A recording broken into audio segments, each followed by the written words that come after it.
देखिए गली गली सिम सिम प्रतिदिन शाम 4 बजे सिर्फ डीडी नेशनल पर, देश का पहला चैनल, देश का अपना चैनल। मुरमती मुरखब्दा मुरमती मुरखब्दा सात सुरों का मिश्रण, सात रंगों का खेल, सात समुंदरों से गहरा यहाँ दिलों का मेल, सात अजूबों से ज्यादा लोग निराले यहाँ करते रोज है हंस के मुश्किलों को फना। Seven Sisters, वो कहानी कहे Seven Sisters, दिल से दिल की सुने, Seven Sisters, आओ उनसे मिले। देखिए प्रतिदिन शाम 5 बजे सिर्फ डीडी नेशनल पर, देश का पहला चैनल, देश का अपना चैनल।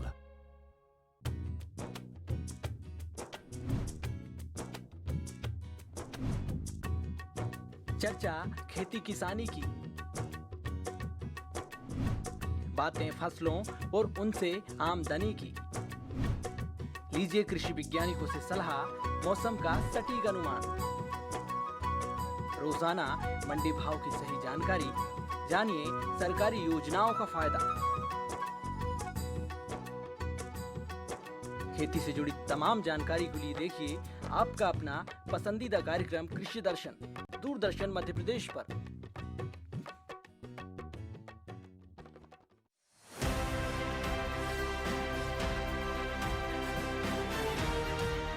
ग्रामीण अर्थव्यवस्था के लिए बेहद अहम है सहकारिता, जिसने देश भर में करोड़ों किसानों के जीवन को संवारा है।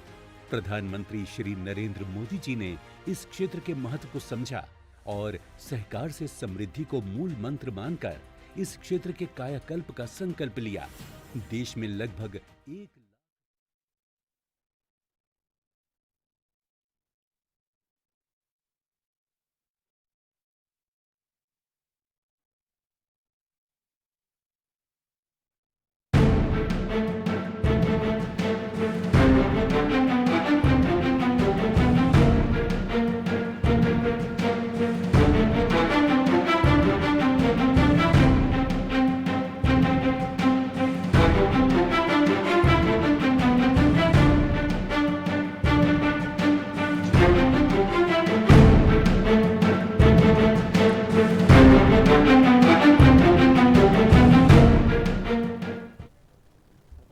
नमस्कार दर्शकों, दूरदर्शन के निवेश कार्यक्रम में मैं अतुल दुबे आपका स्वागत करता हूं। प्रत्येक व्यक्ति का जो है एक सोच रहता है कि हमें बचत करनी चाहिए। बचत करने के पश्चात वो कहां पर निवेश करे, कितना निवेश करे, कितना अपने पास नगद वे में रखे और साथ ही कितना टैक्स में लाभ उसको प्राप्त होगा। इन सब बातों को लेकर के प्रत्येक व्यक्ति के मन में बहुत सारे प्रश्न उठते रहते हैं। आज इन्हीं सब सारी चीज़ों को लेकर के हमारे बीच में उपस्थित हुए हैं यश अग्रवाल जी, जो पेशे से चार्टर्ड अकाउंटेंट हैं। यश अग्रवाल जी, आपका बहुत बहुत स्वागत है स्टूडियो में। और हमारे दूसरे एक्सपर्ट हैं राजकुमार सिंघई जी, जो बाजार विशेषज्ञ हैं और ये जो है निवेश के बारे में आपको सलाह देंगे। नमस्कार। नमस्कार। अब हम जो है अपनी चर्चा की तरफ आगे चलते हैं और साथ में सबसे पहले हमारा प्रश्न जो है राजकुमार सिंघई जी से होगा। राजकुमार जी, प्रत्येक व्यक्ति ये चाहता है कि हम अपनी बचत को सही जगह और सुव्यवस्थित तरीके से निवेश करें, उसके लिए आप क्या सुझाव देंगे? बचत तो इम्पोर्टेंट है और बचत का मतलब है कि जो हम पैसे अर्न कर रहे हैं उसमें से थोड़ा पैसा अलग रखें जी। तो बचत हम इसलिए अलग कर रहे हैं कि वो अच्छी जगह निवेश करके फ्यूचर के लिए हम जब हम काम नहीं करेंगे या हमारे कुछ गोल्स हैं उनके लिए वो पैसे को बढ़ा पाएँ। तो बचत इज़ इम्पॉर्टेंट, साथ में उसको निवेश में कन्वर्ट करना भी इम्पॉर्टेंट है और उसके लिए बहुत सारे एवेन्यू हैं जहाँ पे आप निवेश कर सकते हैं। वो आपके गोल्स, आपका टाइम हॉरिजन और उसके साथ में आपकी वोलेटिलिटी झेलने की शक्ति के ऊपर निर्भर करता है। जी। बहुत अच्छी बात है कि बचत जो है प्रत्येक व्यक्ति अपने जीवन में करता है और साथ ही उसे सही जगह पर निवेश भी करता है। दर्शकों, आप हमसे जो है सीधे जुड़ सकते हैं। हमारा टोल फ्री नंबर है 1800-233-0040। हमारा लैंडलाइन नंबर है 0755-266-0049। स्क्रीन पर आपको दिख रहा होगा। आप इन नंबर से जो है हमसे सीधे संपर्क कर सकते हैं। हमारे एक्सपर्ट से आप प्रश्न भी पूछ सकते हैं और अपने उस से संबंधित जानकारी भी प्राप्त कर सकते हैं। टैक्स संबंधित, निवेश संबंधित जो भी आपकी जिज्ञासाएं हों उन्हें आप जो है पूछ सकते हैं। चलिए यश जी, सबसे पहले हम आपसे जानना चाहेंगे कि निवेश करते समय एक व्यक्ति को, एक आम व्यक्ति को किस प्रकार से निवेश करना चाहिए जिससे वो टैक्स में अधिक से अधिक लाभ प्राप्त कर सके। सर, जो निवेश करने की स्थितियां हैं ये डिपेंड करता है प्रत्येक व्यक्ति के रिस्क टॉलरेंस पे। जी।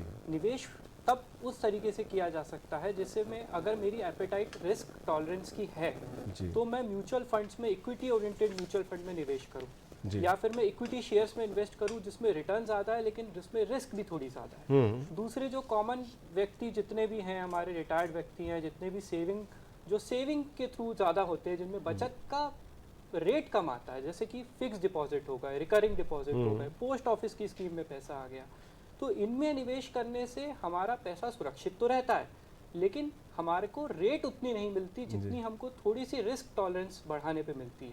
बिल्कुल सही बात है। हम इस चर्चा को आगे बढ़ाएंगे लेकिन उससे पहले हम आपसे ये जानना चाहेंगे राजकुमार जी कि बचत मैं कितना प्रतिमाह करूं, अपनी इनकम का कितना प्रतिमाह बचत करूं और उसे कैसे निवेश करें, इसके बारे में भी हम आपसे जानना चाहेंगे। एक 50, 30 और 20% का एक थंब रूल है जिसमें आपकी जितनी मंथली आय है उसका 50% आपके खर्चे और आपकी डेली नीड्स के लिए जाना चाहिए, 30% आपकी वांट्स के लिए जाना चाहिए कि आप कहाँ पे घूमना चाहते हैं या कुछ लेज़र या मोबाइल या जो चीज़ें अननेसेसरी वो आप खर्च करें, और 20% जो है वो आपकी बचत में जाना चाहिए और उस बचत को आपको खाली बचत नहीं करना है, उसको निवेश भी करना है। जी जी तो एक ये थंब रूल है जी। और मैं तो लोगों को ये बोलूँगा कि पहले आप अपनी बचत को लिंक करिए निवेश से और गोल से, उसके बाद जो बचे फिर उसमें आप खर्चा प्लान करिए। That is the Warren Buffett theory. Okay okay, बहुत सिंपल सी बात में आपने जो है पूरा एक रेशियो, अनुपात में जो है सबको जी आराम से बता दिया कि इस तरह से बचत करना चाहिए 50, 30, 20। जी ठीक है। अब एक समस्या आती है कि हम निवेश तो कर लेते हैं। यश जी, मेरा प्रश्न आपसे है कि कई बार हम बचत तो कर लेते हैं, निवेश भी कर देते हैं, अपने नीड वांट को भी हम समझने की कोशिश करते हैं, लेकिन ये रहता है कि अगर हम निवेश करें और साथ में हमको टैक्स का बेनिफिट भी मिल जाए, मतलब ब्रेड के दोनों साइड बटर लग गया, एक तो निवेशित भी हो गए, हमें उसका भविष्य में जो है लाभ भी प्राप्त होगा और साथ ही साथ जो है हमको टैक्स में बेनिफिट भी मिल गया। तो ऐसे कुछ उपाय होंगे आपके टैक्स लॉज में? जी बिल्कुल है। इसके लिए निवेश करने के लिए जो सबसे कॉमन चीज़ है वो है इंश्योरेंस।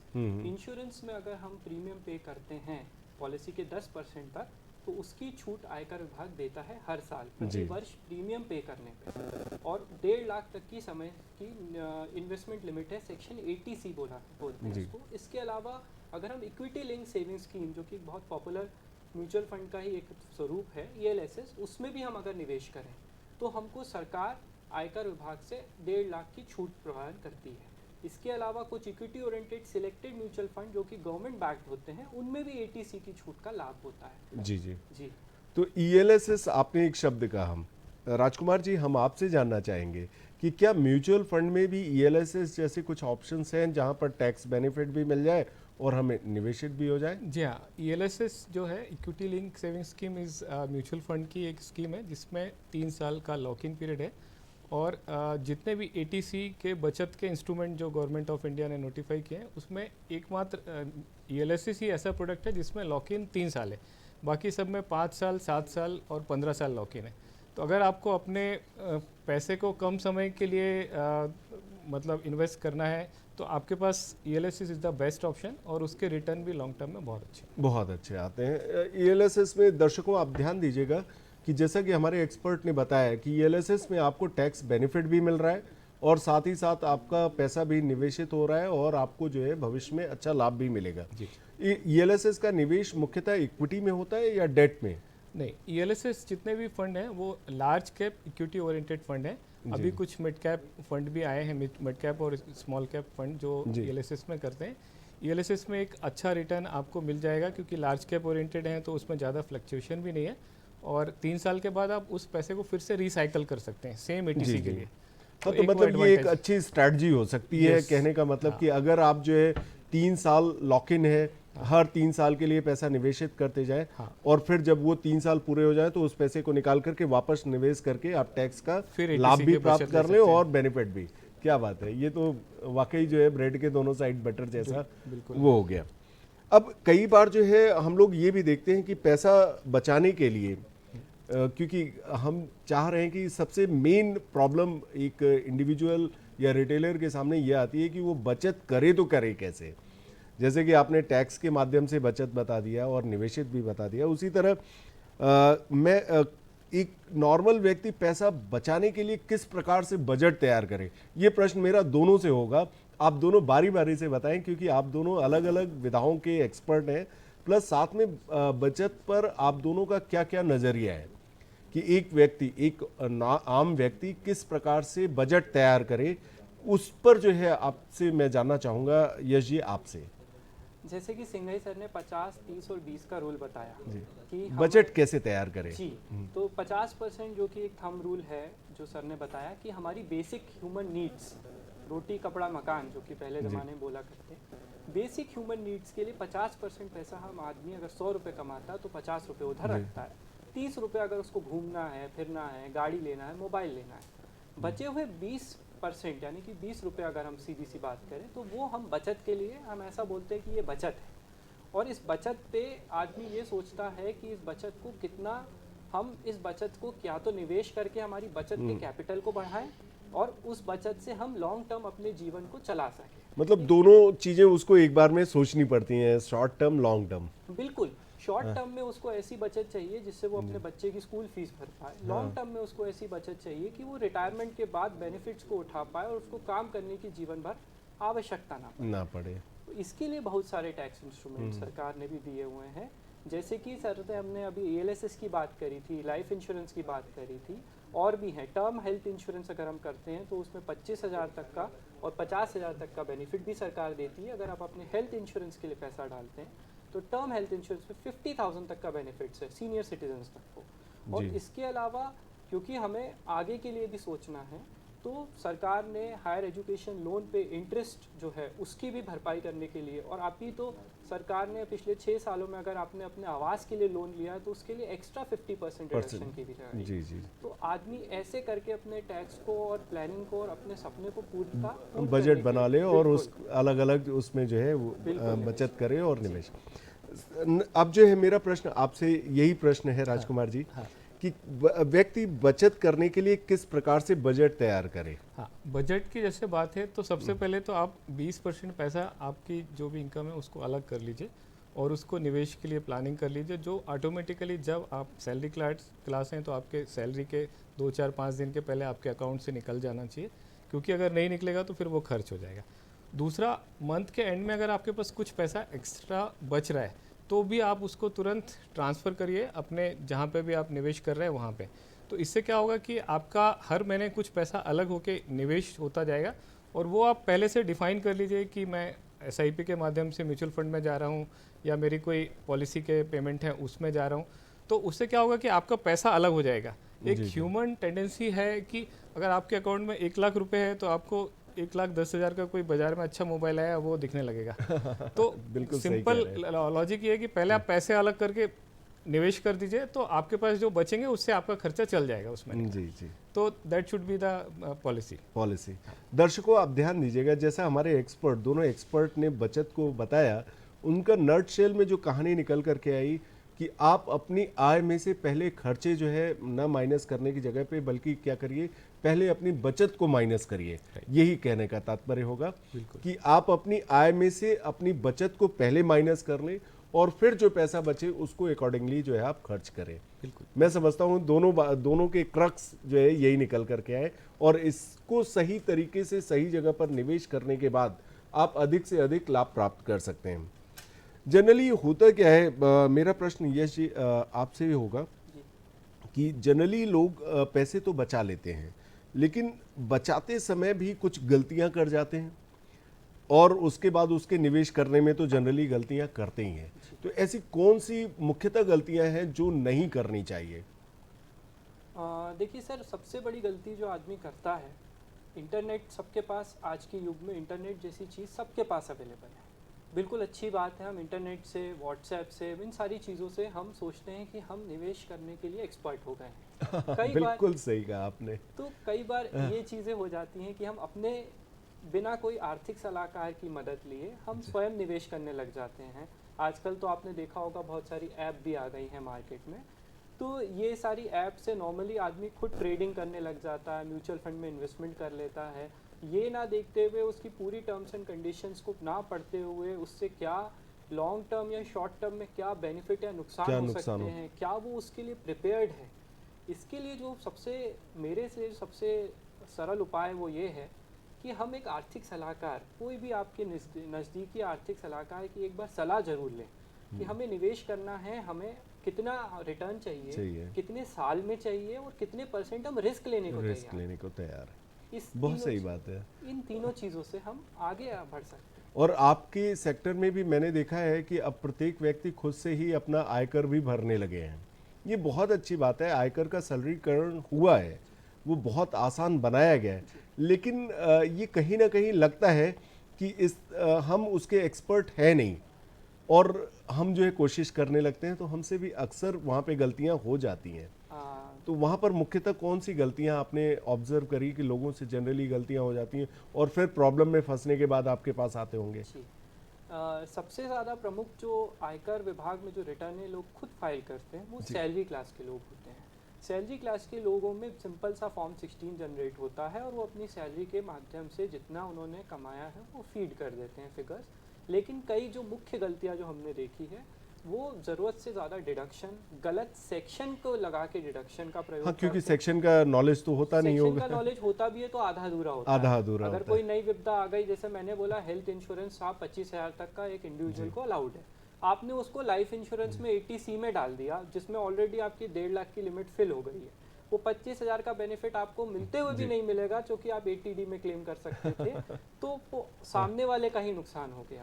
तो कोई भी नई चीज़ आए तो मेरे हिसाब से फिर से मैं कहूँगा कि एक बार आर्थिक सलाहकार से पूछ के रिटर्न भरें। हमसे एक दर्शक जुड़ चुके थे, संपर्क टूट गया है शायद। चलिए, तो संपर्क जुड़ने के बाद हम उनसे प्रश्न ले लेंगे। तो यही ऐसी ही गलतियां लोग निवेश में भी करते होंगे जी। जनरली क्या होता है कि निवेश इतना गूढ़ विषय होने के बावजूद बहुत सारे लोग इसको समझते हैं कि आसानी से हम कर सकते हैं। वहाँ पर किस तरह की गलतियाँ उनसे होने की संभावनाएं ज़्यादा रहती हैं, या लोग जो है निवेश करने के बाद आपके पास आते हैं उस गलतियों को सुधारने के लिए? तो जैसा अग्रवाल साहब ने बोला कि हमको सारथी जरूरी है। जी। जैसे अर्जुन को भी एक सारथी की ज़रूरत थी कृष्ण जैसे, ऐसे ही इन्वेस्टमेंट की जो नैया है उसको पार करने के लिए हमको एक अच्छा आर्थिक सलाहकार चाहिए। क्योंकि जो इन्वेस्टमेंट की, खासकर जो मैं बाज़ार की बात करता हूँ जब, तो जितना भी हमारे पास डाटा है वो पीछे का है, मतलब पीछे कुछ फंड चले हैं या कुछ स्टॉक्स चले हैं, तो वो इट इज़ लाइक कि गाड़ी में हम पीछे रियर व्यू मिरर देख रहे हैं, लेकिन गाड़ी हमको आगे चलाना है जी। तो जब हम इन्वेस्टमेंट के लिए आते हैं तो हम देखते हैं कि ये फंड, फला फंड अच्छा चल गया तो इसमें निवेश कर देते हैं। तो ये सबसे बड़ी गलती है कि आप बैक व्यू मिरर पे देख के गाड़ी चला रहे हैं जी। और उसमें आपका जो आर्थिक सलाहकार है वो आपकी मदद करता है कि जो सेक्टर या जो फंड या जो जहाँ पे आगे आपकी निवेश में ज़्यादा रिटर्न मिलने वाले हैं वो आपको बताएगा कि ये इस सेक्टर में जाना है। तो जितने भी लोग जो ऑनलाइन या कंप्यूटर पे देख के या पुराने एनालिसिस देख के करते हैं वो सारे के सारे पीछे के तरफ देख रहे हैं, जबकि मार्केट आगे की तरफ देखने के लिए है। तो सबसे जो बड़ी गलती होती है वो ये होती है कि जो बेस्ट परफॉर्मिंग पुराना फंड है उस पर हम निवेश कर देते हैं। जो दूसरी, हमसे एक दर्शक जुड़ चुके हैं, नंद स्वरूप जी। नंद स्वरूप जी नमस्कार। हाँ नमस्कार सर, मैं नंद स्वरूप मिश्रा हूँ। मैं जानना ये चाहता हूँ कि बचत जो है किस उम्र में करना चाहिए जो हमारे लिए फायदेमंद हो, और दूसरी चीज सुरक्षित निवेश में हमें कौन सी सावधानी बरतनी चाहिए जिससे हमारा पैसा सुरक्षित हो। इनका प्रश्न बड़ा सिंपल सा है कि किस उम्र में हमें बचत स्टार्ट करनी चाहिए और कौन से माध्यम में हमारा पैसा सुरक्षित होगा? नंद किशोर जी, कोई उम्र नहीं है स्टार्ट करने के लिए। वॉरेन बफेट साहब ने 11 साल की उम्र में किया था। आपके बच्चे को आप सिखा सकते हैं कि 5 साल से भी स्टार्ट कर सकता है, और जितने जल्दी करेंगे उतना ज़्यादा कंपाउंडिंग का आपको फ़ायदा मिलेगा। आपका 1,000 रुपये 11 साल की उम्र में करा हुआ आपका लाखों रुपए तक बन सकता है 60 साल की उम्र में। तो जितने जल्दी हो सके उतने जल्दी करिए। एक एक दिन का डिले भी कुछ हज़ार या लाख रुपए में आपके मैच्योरिटी में असर डाल सकता है, तो वो करिए। और सरल तरीके जो हैं, सबसे सरल तरीका आपका म्यूचुअल फंड्स हैं, आपके बैंक की आरडी है। अगर आप कंजर्वेटिव इन्वेस्टर हैं तो आप बैंक की आरडी से कर सकते हैं, और अगर आप थोड़ा उतार चढ़ाव बर्दाश्त कर सकते हैं तो आप म्यूचुअल फंड से इन्वेस्टमेंट चालू करिए। उसमें एक सिस्टमेटिक इन्वेस्टमेंट प्लान होता है जिसको एसआईपी बोलते हैं। वहाँ उसमें आप 100 रुपये से भी आप एसआईपी स्टार्ट कर सकते हैं, तो आप वहाँ से स्टार्ट करिए और धीरे धीरे उस एसआईपी को बढ़ाते जाइए। और एसआईपी में निवेश करने के पहले, जैसा कि आप लोगों ने पहले ही कहा, कि किसी सलाहकार की सलाह जरूर ले लीजिएगा कि किस एसआईपी में मुझे निवेश करना चाहिए। अब एक समस्या आती है आपातकालीन निधि की। कई बार जो है रिजर्व हमारे पास कितना होना चाहिए? मेरा प्रश्न राजकुमार जी आपसे होगा कि हमें कितना पैसा जो है अपने आपातकालीन परिस्थितियों के लिए लेकर के चलना चाहिए, कि जिससे हम ये समझें कि हाँ, किसी भी उतार चढ़ाव में, जैसे जॉब जाने की स्थिति में या और भी कोई प्राकृतिक आपदा आ जाने की सिचुएशन में, जैसे हमारे पास पिछला अनुभव कोरोना का है, कोरोना का अनुभव है, तो ऐसी समस्याओं से बचने के लिए आपातकालीन निधि क्या होनी चाहिए? जी, तो आपातकालीन निधि ये है कि अगर मेरे जॉब बंद हो जाए या मेरे शहर में कर्फ्यू लग जाए या सारी चीज़ें बंद हो जाएं, तो मैं कितने समय तक वो पैसे से अपना घर चला सकता हूँ। तो जो एक लेमैन या थंब रूल बोलता है, वो 6 महीने का जो आपका मंथली खर्चा है उतना पैसा आपके पास लिक्विड में होना चाहिए, आपके अकाउंट में या म्यूचुअल फंड के लिक्विड फंड में होना चाहिए, जिसमें कि बाज़ार का जोखिम ना हो। जो सिंपल धीरे धीरे करके आपका इंटरेस्ट बढ़ा रहा है उसमें आप रखिए, और ज़रूरत पड़ने पे आपको एक दिन में वो पैसा आपके हाथ में या बैंक में आ जाना चाहिए। उतना पैसा आपके पास हमेशा अलग से रहना चाहिए। ये जी, इस तरह के आपातकालीन जो पैसे होते हैं उनको कहीं सुरक्षित निवेश करने के लिए अगर हम बैंक में रखते हैं तो वहाँ से जो आय प्राप्त होगी, कुछ ना कुछ आय तो हमें प्राप्त होगी, उसका कंप्यूटेशन कैसे होगा और उस पर टैक्स का प्रयोजन क्या है?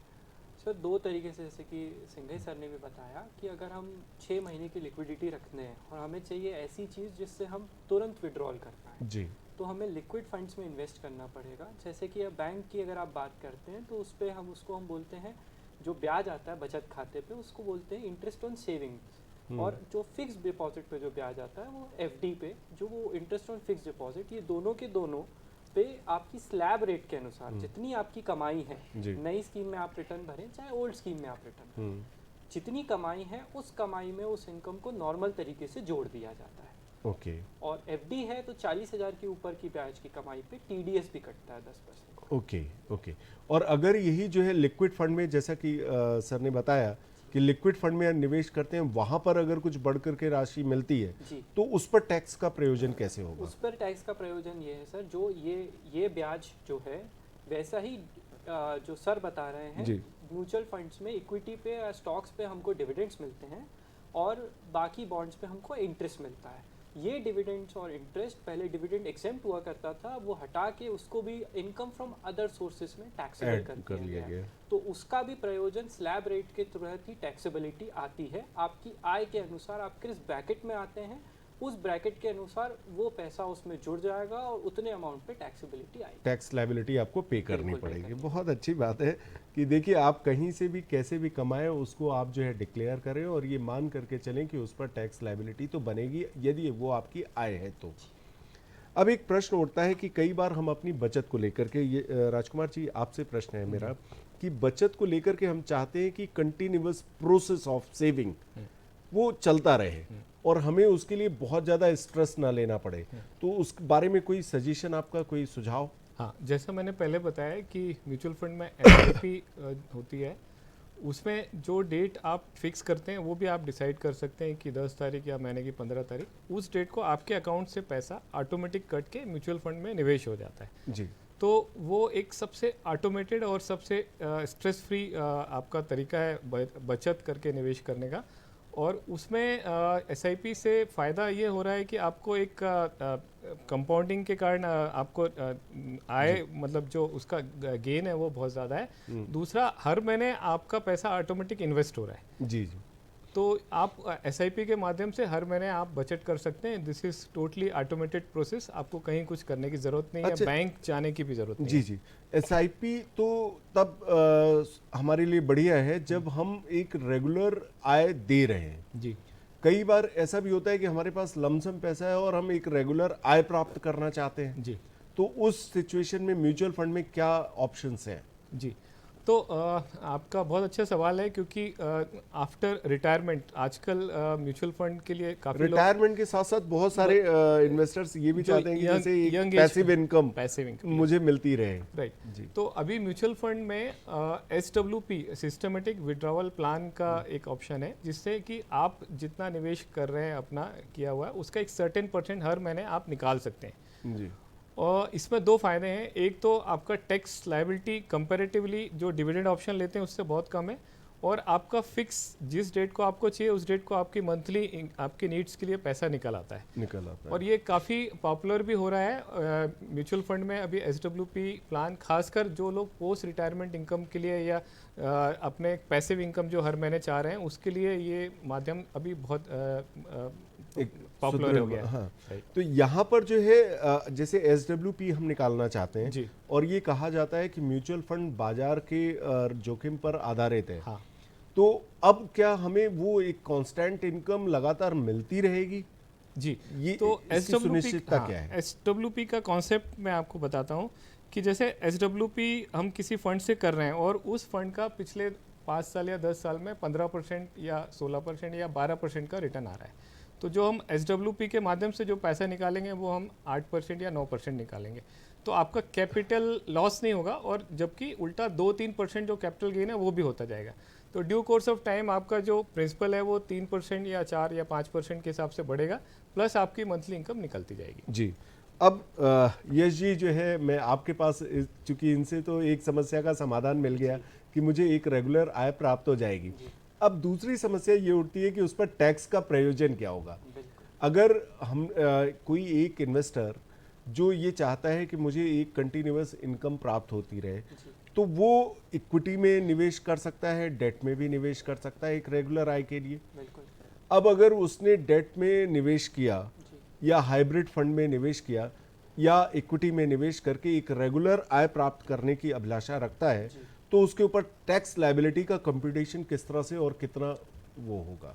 जैसे कि सिंघाई सर ने बताया कि सिस्टमैटिक विड्रॉल प्लान SWP में हम रेगुलर तरीके से आय का प्राप्त कर सकते हैं। नियमित तौर पे विड्रॉल्स कर करके हम उससे अपनी आय प्राप्त कर सकते हैं, एक रेगुलर आय बना सकते हैं। उस केस में जैसे सर ने बताया कैपिटल गेन्स का सर ने वर्ड यूज़ किया था, तो जब भी हम विड्रॉल करेंगे तो हम नेट एसेट वैल्यू, इसको हम NAV बोलते हैं, हम ये देखेंगे कि जब हमने इस बॉन्ड को या म्यूचुअल फंड को परचेज किया था उससे लेके सेल जब हम उसको विड्रॉ कर रहे हैं, विड्रॉल पे जो नेट एसेट वैल्यू है उस नेट एसेट वैल्यू के बेसिस पर कैपिटल गेन प्रावधान है, कैपिटल गेन लेवी होगा। उसी बेसिस पे हमको अंडर सेक्शन 111A अगर शॉर्ट टर्म कैपिटल गेन है, अगर लॉन्ग टर्म विड्रॉल्स हैं तो 112A के अंदर हमें टैक्सेबिलिटी आएगी अंडर कैपिटल गेन्स। ओके। अब मेरा एक न्यूमेरिक एग्जाम्पल के थ्रू मैं समझना चाहूँगा कि जैसे मैंने म्यूचुअल फंड में 10 लाख रुपए निवेश किया और मुझे लाभ के 12 लाख रुपए प्राप्त हुए 3 वर्षों बाद, जी, तो मेरे ऊपर टैक्स लायबिलिटी का कंप्यूटेशन कितने राशि पर होगा? डिपेंड करता है sir, mutual fund date oriented है या इक्विटी ओरिएंटेड है। जी। अगर इक्विटी ओरिएंटेड है तो 12 महीने के बाद से ही उसको लॉन्ग टर्म घोषित कर दिया जाएगा और उस पर टैक्स 100 आफ्टर 1 लाख, 1 लाख तक के ब्याज पे, 1 लाख तक के गेन पे रादर कोई टैक्स नहीं है। 1 लाख के ऊपर मान लीजिए आपके केस में 2 लाख तक का क्या हमें लाभ हो रहा है, उस लाभ पे 1 लाख रुपए पे तो कोई टैक्स नहीं है, बचे हुए 1 लाख रुपए पे मात्र 10% का टैक्स लगेगा।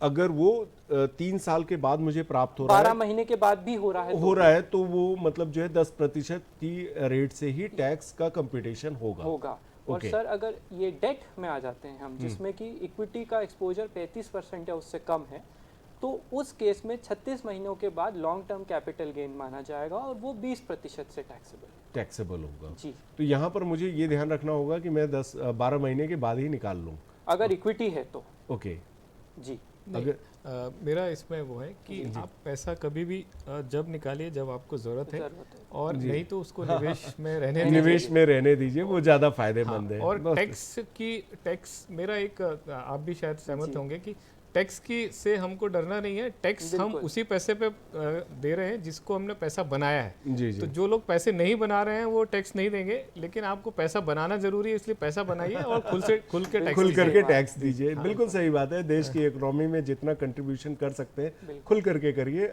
कमाइए और करिए। सही बात है। मुझे एक और ये जानना था कि बॉन्ड और डिबेंचर्स, इनके लाभ पर टैक्स का प्रयोजन किस प्रकार से कंप्यूट किया जाएगा? देखिए, पहले तो मैं आपको ये बता दूं कि बॉन्ड्स और डिबेंचर्स में प्राइमरीली डिफरेंस क्या है, क्या फ़र्क है।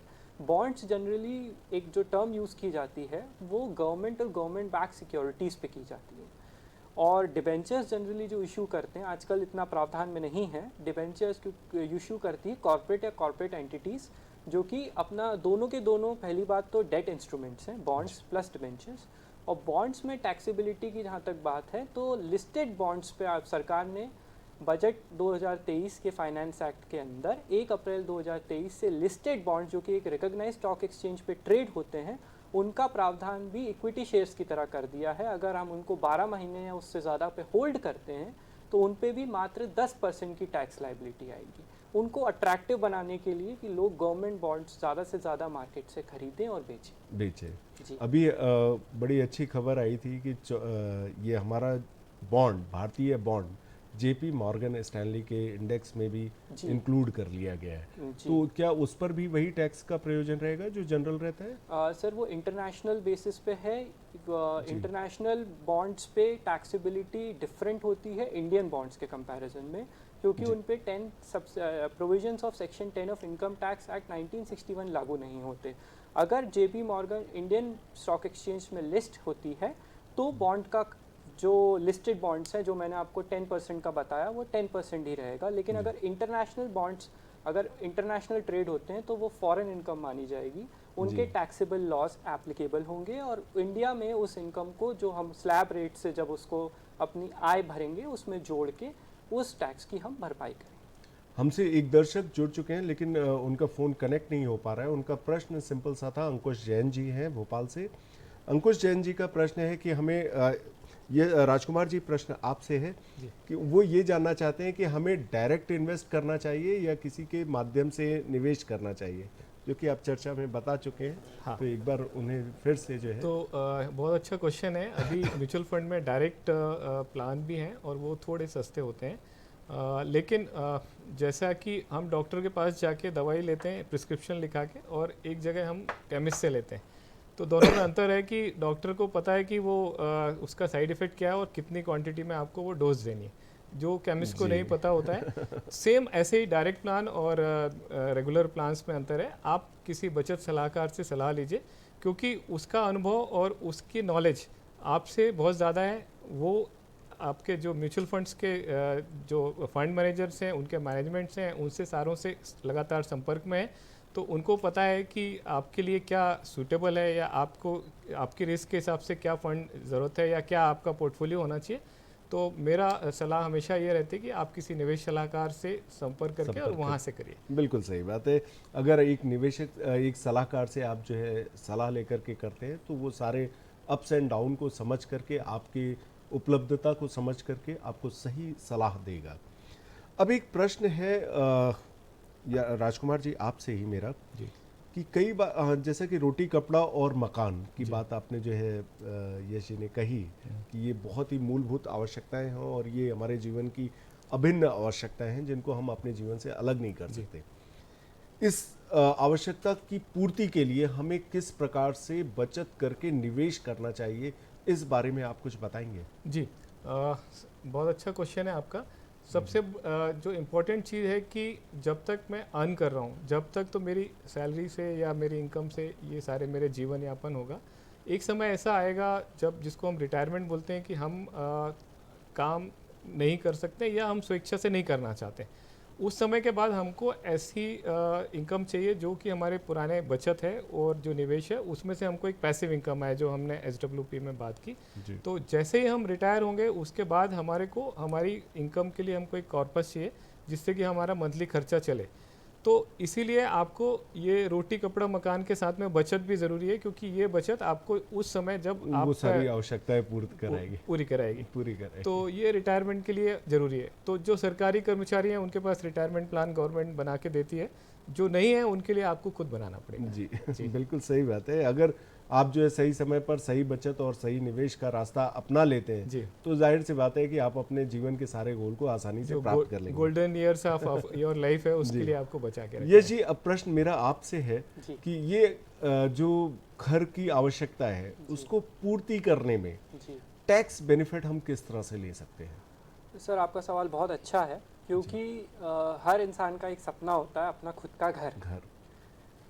उस घर की पूर्ति के लिए सरकार ने एक योजना निकाली थी, PM आवास योजना, जिसके तहत सरकार ने इंटरेस्ट फ्री कंसेशनल लोन्स भी दिए थे, लो इंटरेस्ट रेट्स पे कंसेशनल लोन्स भी दिए थे, प्लस इनके लोन्स में एडिशनल बेनिफिट दिया है सरकार ने under income tax act. ATC पे प्रिंसिपल अमाउंट आपको मिलता है और इंटरेस्ट 2 लाख तक की सेल्फ ऑक्यूपाइड प्रॉपर्टी पे वो भी माइनस होता है। तो सरकार का ये है कि जिस आप हाउसिंग लोन आज लेने जाएं तो हाउसिंग लोन में एक तो वैसे ही ब्याज दर कम है, ब्याज दर कम होने के साथ साथ सरकार ने 2 लाख के निवेश ब्याज के साथ 50,000 का एडिशनल ब्याज अलग अलग सेक्शंस में दिया है। तो सरकार की ये नीति है कि अगर आप घर लेना चाह रहे हैं तो घर लेने में जो मूलभूत सहायता सरकार की तरफ से आपको मिलेगी वो सारी सरकार आपको टैक्स के माध्यम से बचाने के लिए प्रयास करें। अच्छा, एक व्यक्ति जो घर ले लिया उसने किस्तें देना शुरू कर दी, टैक्स का लाभ लेना भी शुरू कर दिया, अब उसे ये लगता है कि उसके पास कुछ पैसे आ गए, तो क्या वो पहले घर के ऋण को मुक्ति प्राप्त करे या जो है वहां से निवेश करना आरंभ कर दे? सर देखिए, ये डिपेंड करता है पर्सन टू पर्सन जी। अगर और पर्सन की आय कितनी है, अगर उसकी आय जैसे कि हमने 50-30-20 रूल की बात करी, तो 50 और 30 निकाल के 20% की सेविंग में से EMI जा रही है और सामने वाला उसके बावजूद भी बचत कर रहा है, तो मेरे हिसाब से अगर वो पैसा आता है और उससे उसके जीवन निवेश में कोई जीवन चलने में या नॉर्मल जीवन में कोई फ़र्क नहीं पड़ता, तो आय से अधिक पैसे को, जो भी पैसा आया है उस पैसे को निवेश करना ज़्यादा फ़ायदेमंद है, क्योंकि EMI आप भर रहे हैं 5-6% के ब्याज पे, 7% के ब्याज पे। इससे ज़्यादा जो कि सर भी अभी सिंघई सर भी बताएंगे, म्यूचुअल फंड्स में अगर हम इन्वेस्ट करते हैं या और भी कई इक्विटी शेयर्स में प्राइवेट प्लेसमेंट्स करते हैं, तो निवेश करने पे जो हमको रेट ऑफ इंटरेस्ट जो मिलेगा, जो हमें कैपिटल की वृद्धि होगी वो ज़्यादा होगी। अगर हम लोन सेट ऑफ कर देंगे तो टैक्स बेनिफिट पहली बात ख़त्म हो जाएगा, दूसरी बात निवेश करने के लिए हाथ में पैसा नहीं बचेगा। तो मेरा सुझाव, बहुत अच्छी बात कि दर्शकों ध्यान दीजिएगा, हमारे एक्सपर्ट ने कितनी बारीकी से ये चीज़ बताई है, उसे समझने की कोशिश करिएगा कि यदि हाउसिंग लोन वगैरह हैं तो उन ऋण को चुकाने में ज़्यादा जल्दी करने की आवश्यकता नहीं है। क्यों? क्योंकि आपको टैक्स बेनिफिट भी मिल रहा है और ब्याज दर भी काफ़ी कम है। वहाँ पर आप निवेश आरंभ कर दीजिए, जिससे आपको निवेश पर अधिक आय की प्राप्ति होगी और साथ ही साथ टैक्स लाभ भी मिलेगा और जो लोन का ऋण दर है वो भी काफ़ी कम है। राजकुमार जी, अब क्वेश्चन आपके पास आता है कि ऐसे कौन से माध्यम हैं जहां पर इस house loan rate of interest से ज़्यादा की आय प्राप्त होगी? जी, बहुत अच्छा क्वेश्चन है आपका और मैंने भी बोला था इसमें जी। आपको ऐसा निवेश ढूंढना है कि जो आपके इंटरेस्ट रेट, जो हाउसिंग लोन का इंटरेस्ट रेट है उससे ज़्यादा, अगर आपके पास निवेश है उससे ज़्यादा रिटर्न देने वाला तो निवेश वो उतना इंटरेस्ट का जो डिफरेंस है वो आप कमा लेंगे। तो इंस्टेड ऑफ आप अपनी कैपिटल को तोड़ के यहाँ पे लोन चुका दें, उससे अच्छा है कि आप उस कैपिटल को सुरक्षित रखें और उसको बढ़ाएं। तो मान लीजिए अगर आप 8% का लोन ले रहे हैं और आपके पास 12% का एक इंस्ट्रूमेंट है जो 12% के लगभग दे रहा है, तो आपको 4% का अपने ही पैसे पे ब्याज मिल रहा है। तो उसको आप रखिए, दूसरा क्वेश्चन आपका था कि कौन से इंस्ट्रूमेंट माध्यम होंगे। है, तो सारे इक्विटी ओरिएंटेड जो फंड हैं वो लॉन्ग टर्म में जैसे सेंसेक्स का रिटर्न 14-15% के आसपास एवरेज है, तो इक्विटी ओरिएंटेड अच्छे फंड अगर आप चूज़ करते हैं तो आपका उतना या उससे ज़्यादा रिटर्न मिल सकता है, तो आप उधर कर लीजिए। आपको दो, जैसे अग्रवाल साहब ने बताया कि आपको टैक्स की भी बचत होगी, साथ में आपका निवेश भी बढ़ता जाएगा। इसमें एक तीसरा बहुत इंपॉर्टेंट फैक्टर है, अगर आपकी ईएमआई होम लोन की जो 25 साल के आसपास रहती है, अगर 25 साल की होम लोन की ईएमआई है और मान लीजिए वो 25,000 रुपये की आप पर मंथ दे रहे हैं, तो जिस दिन आप ईएमआई देना शुरू करते हैं आप उस दिन 10% ऑफ ईएमआई, आपकी ईएमआई मतलब 2,500 रुपये की आप एसआईपी चालू कर लीजिए। जिस दिन आप होम लोन क्लोज करेंगे उस दिन आपका होम लोन प्लस जितना इंटरेस्ट दिया उतना पैसा आपके अकाउंट में एसआईपी के माध्यम से वापस आ जाएगा। क्या बात है, क्या बात है। तो दर्शकों, आपने गौर से सुना इस बात को। इनका कहना है कि आप ईएमआई का 10% भी अगर निवेश करते हैं तो, और चूंकि ये लंबी अवधि के लिए है और म्यूचुअल फंड जो है लंबी अवधि में एक अच्छा रिटर्न दे सकता है, तो इसलिए जो है आप जब भी इस तरह की कोई लायबिलिटी क्रिएट करें अपने ऊपर, किसी भी तरह का लोन लें, तो एक एसआईपी उस लोन के नाम पर निवेश जरूर करें। इससे जो है आपका ब्याज और जो आप किस्त के माध्यम से वहाँ पर पे कर रहे हैं वो सब वापस आने की संभावनाएं बढ़ जाती हैं। बहुत अच्छी बात है। अब चूंकि आप दोनों फाइनेंशियल सेक्टर को बिलोंग करते हैं, आप चार्टर्ड अकाउंटेंट हैं यश जी, आप जो है बहुत सारे balance sheet, profit and loss की स्टडी करते रहते हैं। राजकुमार जी, आप बाजार विशेषज्ञ हैं, आपके पास बहुत सारे निवेशक आते हैं अपनी राय लेकर के। अब यहाँ पर एक मेरा बहुत ही मूलभूत प्रश्न उठता है कि किस प्रकार से हम अपनी बचत को बढ़ाने के लिए अपने खर्चे को कम करें। कोई ऐसा मंत्र या कोई ऐसा जो है चाबी दे मुझे, जिससे हमारे दर्शक अपनी बचत को बढ़ा सकें और निवेश ज़्यादा से ज़्यादा कर सकें और अपने खर्चे को कम भी कर सकें। ये पहले जो है मैं आऊँगा यश जी आपके पास, आपसे जानना चाहूँगा और फिर उसके बाद राजकुमार जी आपसे। सर, ये मेरे हिसाब से अगर बचत ज़्यादा से ज़्यादा बढ़ानी है तो सबसे पहले तो हमको जो 50-30-20 का रेशियो जो सर ने सबसे पहले बताया था, उस रेशियो में से हमको वांट्स के रेशियो को थोड़ा सा कम करते हैं, थोड़ा सा, क्या बात है, क्या बात रोटी है। कपड़ा मकान तो ज़रूरी है 50%, जी। 30% जो हमारा जो वांट्स हैं, अगर हम चाहते हैं लॉन्ग टर्म इन्वेस्टमेंट के लिए, तो हमको आज की वांट्स को थोड़ा सा कम करते हुए, जो कि आवश्यक नहीं है जीवन जीने के लिए, प्रत्येक व्यक्ति पे डिपेंड करता है कितना वो निवेश अधिक कर सकता है। तो अगर मुझे मोबाइल चाहिए, मेरे पास ऑलरेडी मोबाइल है, लेटेस्ट वर्जन नहीं चाहिए, 1 साल बाद कर लीजिए, उस पैसे को निवेश कर लीजिए। अगर आपकी वृद्धि 10 से 20% हो जाती है, उससे अच्छा मोबाइल ले लीजिएगा। परसेंट टू परसेंट डिपेंड करता है कि हम अपने खर्चों को कितना कम कर सकते हैं, क्या वो चीज़ें हैं, क्योंकि ये सवाल टैक्सेशन रिलेटेड नहीं है, ये व्यक्ति विशेष मतलब चूंकि आप दोनों फाइनेंशियल सेक्टर से हैं, इसी वजह से मैंने चाहा जी कि वो गूढ़ बातें निकल करके हमारे दर्शकों के सामने आए, जो कि उनको अधिक से अधिक हेल्प करे, जहां पर बचत ज़्यादा कर सके। बिल्कुल सर। तो अब राजकुमार जी आपसे। हाँ, मैं अग्रवाल साहब से पूरा सहमत हूँ।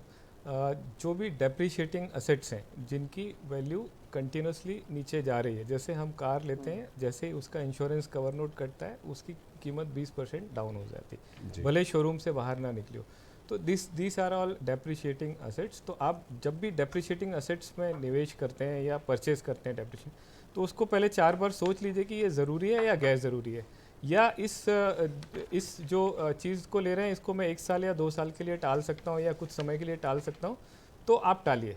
तो इससे क्या होगा कि जो वांट्स वाला सेक्शन है धीरे धीरे आपका कम होगा और वो जो पैसा है वो आप निवेश में डाल सकते हैं। जी, बहुत अच्छी बात, बहुत अच्छी बात। आप दोनों ने वो जीवन के मूल मंत्र दिए। दर्शकों, आप ध्यान से समझिएगा इस बात को। बस आपको अपनी नीड और वांट का सेग्रीगेशन पहले तो आइडेंटिफाई करना है कि हमारी नीड क्या है, हमारा वांट क्या है।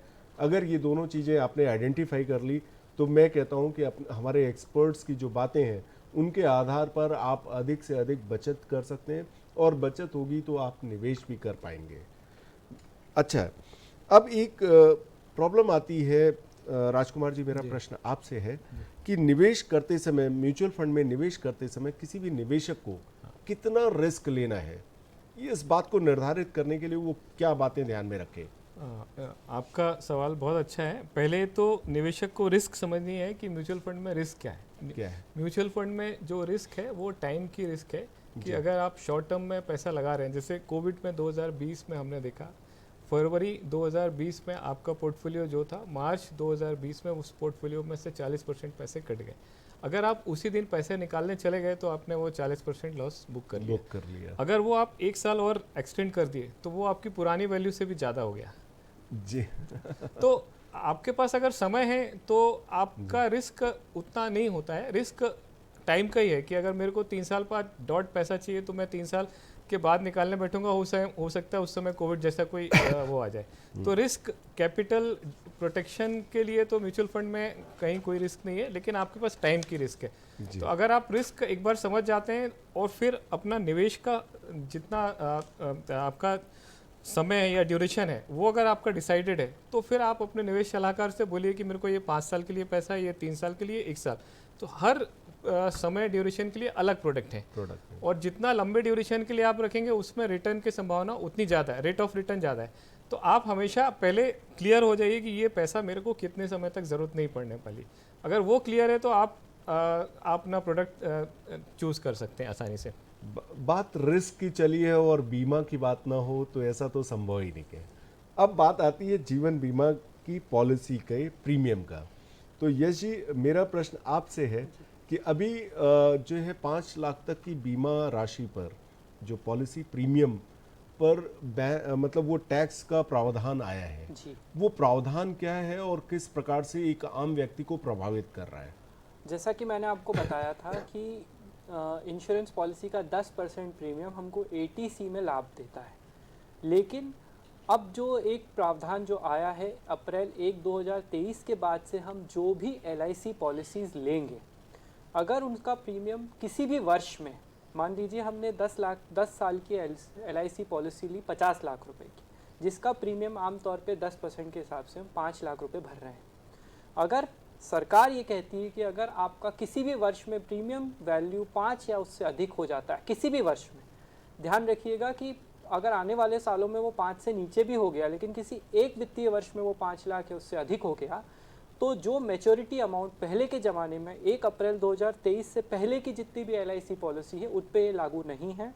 लेकिन जो 1 अप्रैल 2023 के बाद से जितनी भी LIC पॉलिसी हम ले रहे हैं उनकी मैच्योरिटी पे पहले तो एग्जेम्प्ट होता था जो भी पैसा हमको मिलता था मैच्योरिटी पे, अब उस पैसे पे टैक्स लगेगा। 5 लाख रुपए डिडक्ट हो जाएंगे। मान लीजिए 50 लाख की LIC पॉलिसी 10 साल बाद 55 लाख की मिलती है, तो 55 लाख में से 5 लाख माइनस हो जाएंगे और 50 लाख रुपए पे नॉर्मल स्लैब रेट से टैक्स लगेगा। क्या बात है। तो दर्शकों, आपने देखा कि अब हमारा पॉलिसी प्रीमियम 5 लाख रुपए से अधिक नहीं होना चाहिए 1 अप्रैल 2023 के बाद से। हो भी सकता है सर। होने पर टैक्स का प्रावधान, टैक्स की लायबिलिटी आएगी। बिल्कुल सही बात है। अब राजकुमार जी, मेरा प्रश्न आपसे है कि हमें टर्म इंश्योरेंस किस प्रकार से प्लान करना चाहिए जिसमें हमें जो है टैक्स बेनिफिट भी मिले, हमारे जीवन का एक सदुपयोगिता भी हो जाए, कि हमें जो है भविष्य में इस किसी प्रकार का खतरा ना फील हो? जी, पहले तो हमको ये समझना है कि इंश्योरेंस की हमको ज़रूरत क्यों है। इंश्योरेंस की ज़रूरत हमको इसलिए है कि अगर कोई व्यक्ति अपने फैमिली का अर्निंग मेंबर है और वो उस पर उसकी फैमिली डिपेंड है, तो कल के दिन अगर वो नहीं रहता है तो उसकी फैमिली की जो लाइवलीहुड के लिए जो खर्चे चाहिए वो कहाँ से आएंगे। तो ड्यूरिंग जब आपके पास असेट्स कम है या आपके पास इन्वेस्टमेंट कम है, उस समय आपको इंश्योरेंस की ज़रूरत बहुत ज़्यादा है, क्योंकि कल के दिन अगर कुछ मिसहैप होता है, भगवान ना करे, लेकिन अगर होता है तो आपकी फैमिली के लिए इतना अमाउंट मिल जाए कि जिससे मंथली इनकम SWP या उसके ब्याज से आपका फैमिली का खर्चा चल जाए, आपके बच्चों की शिक्षा हो जाए, तो उतना अमाउंट आपको आपके इंश्योरेंस की वैल्यू होनी चाहिए। तो ये जैसे आपने 50, 30, 20 का एक कंसेप्ट बताया, हाँ, वैसा ही इसको निर्धारित करने का कोई कंसेप्ट है क्या?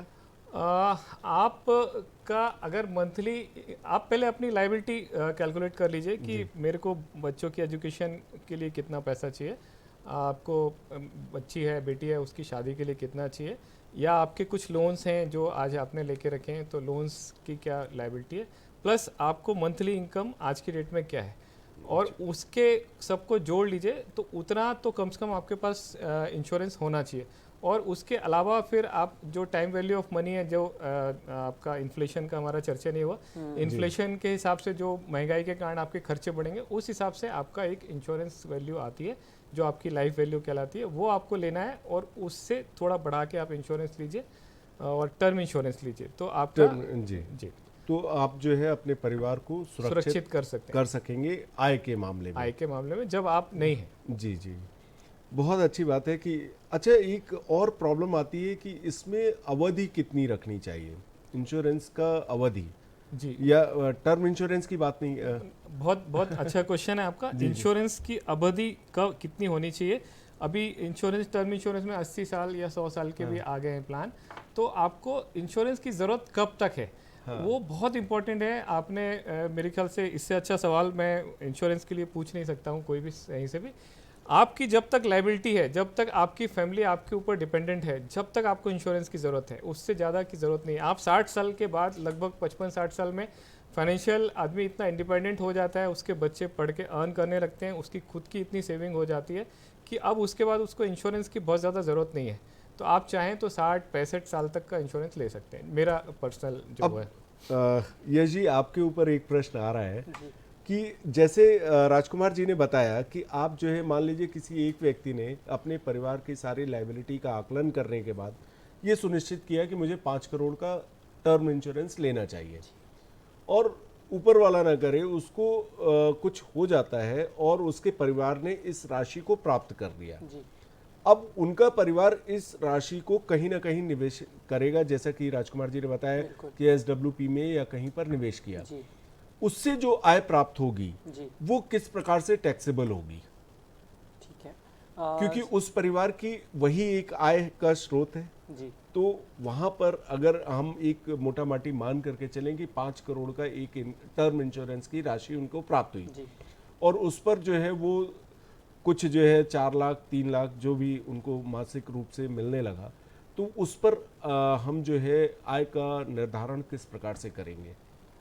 सर, आय का निर्धारण से पहले वो 5 करोड़ का, जैसे कि हमारी चर्चा नहीं हुई थी, सिंघाई सर ने भी बोला इस चीज़ पे कि अगर वो 5 करोड़ रुपया मैंने वैसा का वैसा रखा बैंक में या कहीं भी, तो टाइम वैल्यू ऑफ मनी, जिसको हम इन्फ्लेशन का कॉन्सेप्ट भी बोलते हैं, वो पैसा 5 साल बाद वो 5 करोड़ घट के 4.5 करोड़ हो जाएगा जी। क्योंकि हमारी कैपिटल की वृद्धि होगी नहीं।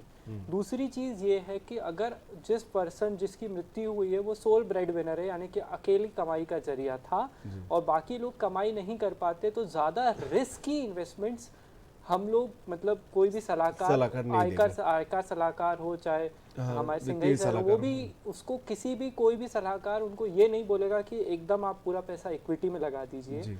ऐसी जगह लगाइए जहां से आपको आपकी तरफ से रिटर्न्स एक तो फिक्स्ड हो, जैसे कि SWP हो गया, सिस्टमैटिक विड्रॉल प्लान, ये इन लोगों के लिए सही है क्योंकि इनके पास लमसम पैसा है। अगर ये लमसम पैसा SWP में लगा के थोड़ा थोड़ा पैसा निकालते जाएंगे तो इनकी इनकम पे कैपिटल गेन तो कम मिलेगा क्योंकि फ्लेक्सिबिलिटी के हिसाब से जितनी ज़रूरत है उतना पैसा निकालेंगे। दूसरी चीज़ ये हो जाएगी कि इनकी एक तरीके से आर्थिक नीड जो है महीने की, वो उसकी पूर्ति हो जाएगी और इनका कैपिटल का डेप्रिसिएशन भी नहीं होगा जी, मेरे हिसाब से। ओके, तो यहाँ पर अब जो उनको मासिक आय प्राप्त हो रही है वो टैक्सेबल होगा जी, वो टैक्सेबल होगा क्योंकि वो टैक्सेबिलिटी आएगी परिवारजनों के बीच में।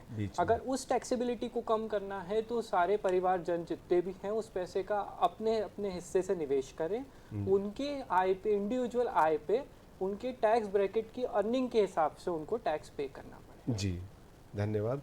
अब एक प्रश्न राजकुमार जी आपसे है कि बीमा पॉलिसी को लेकर के बहुत सारी शर्तें और कॉम्प्लिकेशंस आते हैं, उन शर्तों को समझने के लिए कोई उचित पोर्टल या उचित वेबसाइट वगैरह या कोई उचित व्यक्ति जिसके पास जो है कभी भी जाकर के हम संपर्क कर सकें?